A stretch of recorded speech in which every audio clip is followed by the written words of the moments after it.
नमस्कार बच्चों, आज मैं आपके लिए लेकर आया हूँ कक्षा 8 की पुस्तक बसंत से पाठ ध्वनि। ध्वनि पाठ के लेखक अर्थात कवि सूर्यकांत त्रिपाठी निराला जी है। पहले हम थोड़ा सा इनका जीवन परिचय पढ़ लेते हैं। सूर्यकांत त्रिपाठी निराला जी का जन्म सन 1899 ईस्वी में हुआ था तथा इनकी मृत्यु सन 1961 ईस्वी में हुई। निराला जी की रचनाओं में क्रांति, विद्रोह और प्रेम की उपस्थिति देखने को मिलती है। उनका जन्म कवियों की जन्मभूमि यानी बंगाल में हुआ था। उनकी प्रसिद्ध कविताएं निम्न है: अनामिका, परिमल और गीतिका।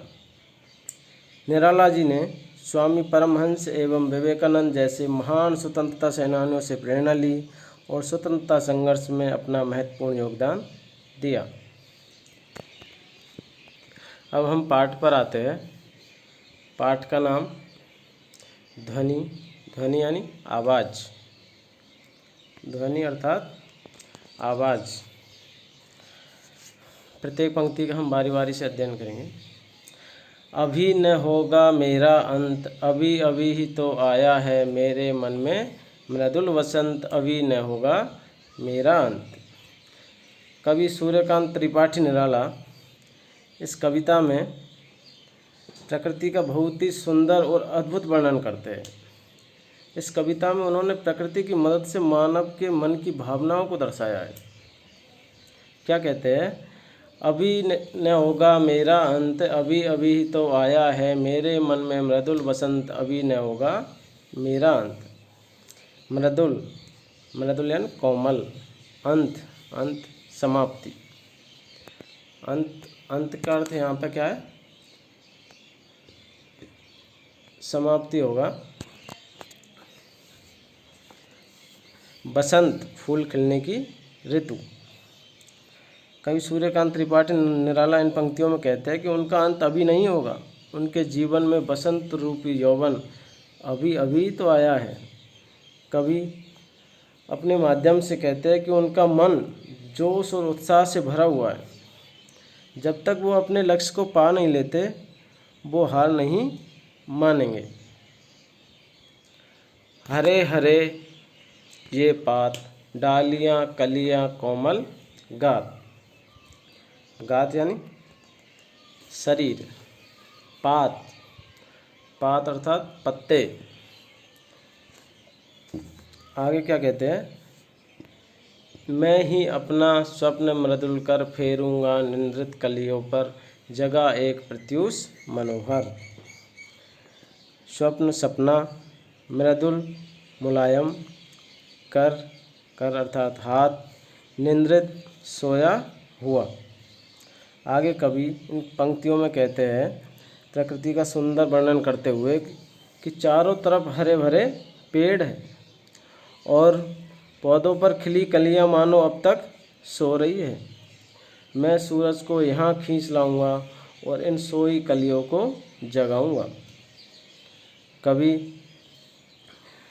निराश लोगों को सोई हुई कलियां कहा है। कवि ने निराश लोगों को सोई हुई कलियां कहा है। जिस प्रकार सूरज के आ जाने से सभी पेड़ पौधे और कलियों में जान आ जाती है, ठीक उसी प्रकार निराला जी ने अपने प्रेरणा रूपी सूर्य से निराश लोगों के मन में उत्साह और उल्लास भरना चाहते हैं। इस तरह ध्वनि कविता में कवि सूर्यकांत त्रिपाठी निराला जीवन से हार मान चुके लोगों को नया जीवन देना चाहते हैं। प्रत्यूष मनोहर, प्रत्यूष का अर्थ होता है प्रातःकाल, मनोहर यानी सुंदर। पुष्प पुष्प से तंद्रालस, लालसा खींच लूँगा मैं, अपने नवजीवन का अमृत से हर्ष सींच दूंगा मैं। पुष्प पुष्प अर्थात फूल फूल, तंद्रालस नींद से अलसाया हुआ, लालसा इच्छा, नव नए, सींचना सिंचाई करना। आगे कवि इन पंक्तियों के माध्यम से कहता है कि कभी वसंत रूपी उम्मीद बनकर सोए हुए अलसाए फूलों रूपी उदास लोगों से आलस्य और उदासी भार निकाल लेने की बात करते हैं। लोगों से उनका आलस्य दूर करने की बात करते हैं। वो इन सभी लोगों को अपना नया जीवन देना चाहते हैं। इसलिए उन्होंने कहा है कि मैं हर पुष्प से आलस्य व उदासी खींचकर उनमें नए जीवन का अमृत भर दूंगा। आगे कवि कहते हैं, द्वार दिखा दूंगा फिर उनको, है मेरे वे जहां अनंत, अभी न होगा मेरा अंत। द्वार अर्थात दरवाज़ा, अनंत जिसका कभी अंत न हो, और अंत यानी खत्म। अपनी अंतिम पंक्तियों में कवि कहते हैं कि मैं सोए हुए फूलों यानी निराश लोगों को जीवन की कला सिखा दूंगा। यानी जो जीवन में निराश हो चुके हैं, जो युवा जीवन में निराश हो चुके हैं, उनको जीवन जीने का तरीका सिखा दूंगा। फिर वो कभी उदास नहीं होंगे और अपना जीवन सुख से व्यतीत कर पाएंगे। यहाँ कवि का मानना है कि अगर युवा पीढ़ी परिश्रम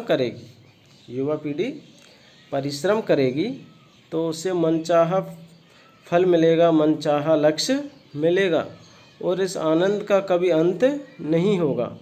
इस प्रकार कवि कहते हैं कि जब तक वो थके हारे लोगों को और युवा पीढ़ी को सही राह नहीं दिखा देंगे, तब तक उनका अंत होना असंभव है।